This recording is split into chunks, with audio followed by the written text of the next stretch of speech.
Yom Tov. That means good day. This is Stephen Bruck with Messianic Moment Ministries, and you are, well, you know who you are.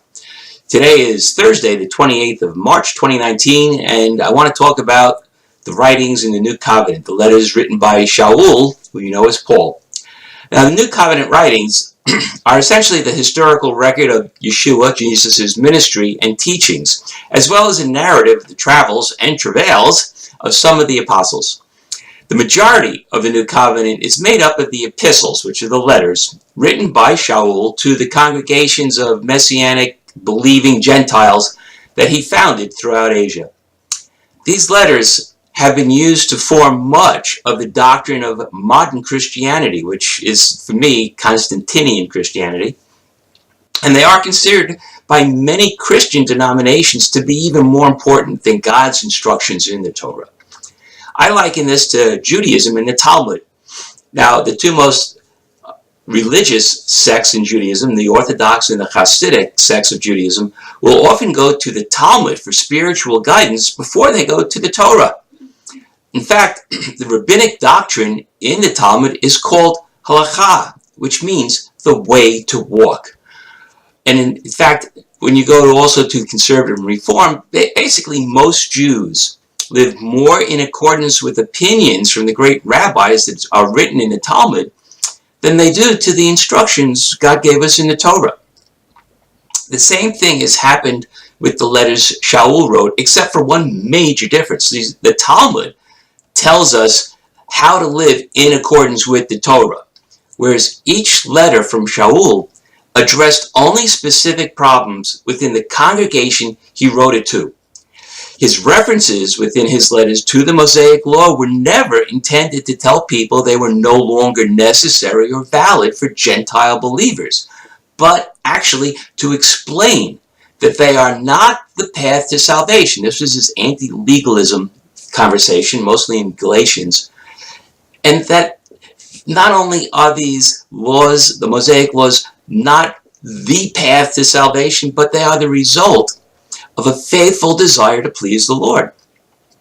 The instructions Shaul gave to his congregations was supposed to be used as a weapon loaded with bullets from the Torah to shoot down and kill the wrongful teachings and ideas that were infiltrating his congregations. These wrongful ideas such as Gnosticism, legalism, incorrect understanding of the kashrut instructions, kashrut meaning the kosher laws, and also to shoot down and kill internal dissension that was caused by individual political agendas within, again, some of these congregations.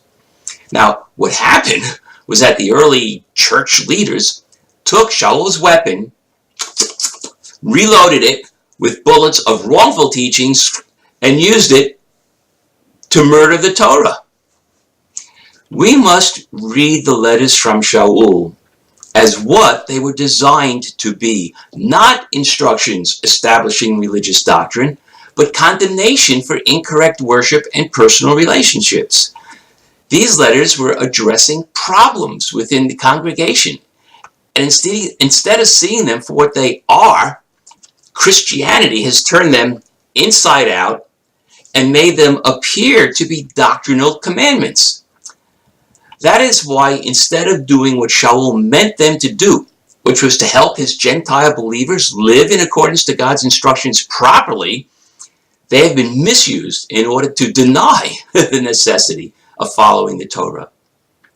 And, it doesn't help much that it was very hard to understand much of what Shaul wrote because he used what I call Jewish logic.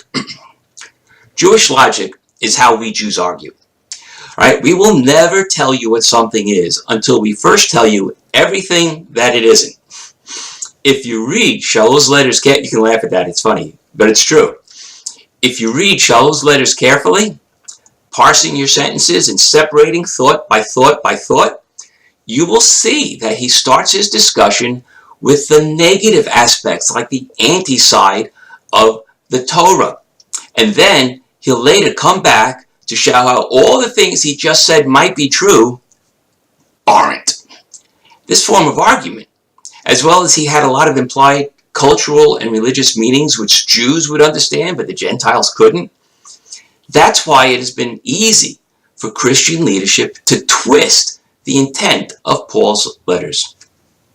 Now, if you don't believe me, just read the postings within the Christian or Messianic discussion groups we're in here, or talk to Gentiles who do want to follow the Torah. And I will bet you dollars to donuts that the vast majority of passages that they use to prove their doctrinal beliefs will be from the Epistles of Shaul.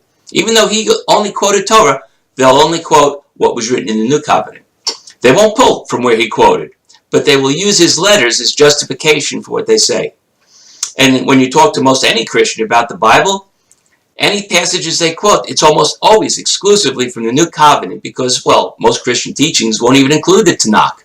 Yet these people think these were all original statements, that Yeshua said love each other, that Paul said this, that James said that, and they don't realize that there's nothing new in the New Covenant. It's all quotations from and teachings from the Torah and the Tanakh. When I do an internet search for something I know is in the Torah, the majority of the hits I get are from the New Covenant, where the writer in the New Covenant is quoting from the Torah, but I won't see the original passage from the Torah. So, going forward, if you've been able to see the truth in the letters that Shaul wrote, that truth being confirmation of the Torah and not condemnation of it, then please help others, and compassionately and with love, of course, to see this truth as well. And if you're there sitting, saying to yourself that what I've been saying here is just a bunch of hooey, I would ask you to please test my statements. Read Galatians or Romans or any other epistle, and look specifically for the method of argument I just said Shaul uses. If you are able to read these with an open mind and not prejudging the outcome, I really believe God will open your eyes to what I and many others believe is the true meaning of those letters, which I've been talking about. So, that's the challenge. Thank you for being here, and I do welcome comments and discussion. All I ask is that you just be nice, and please don't forget to subscribe. Click on the Messianic Moment icons and go back to the website, messianicmoment.com, and click on the subscribe button in the right-hand column there too, because I don't always do a video.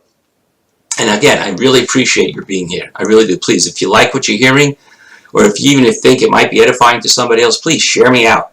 I really do appreciate it. Until that time then, Lehitrot, Baruch Hashem.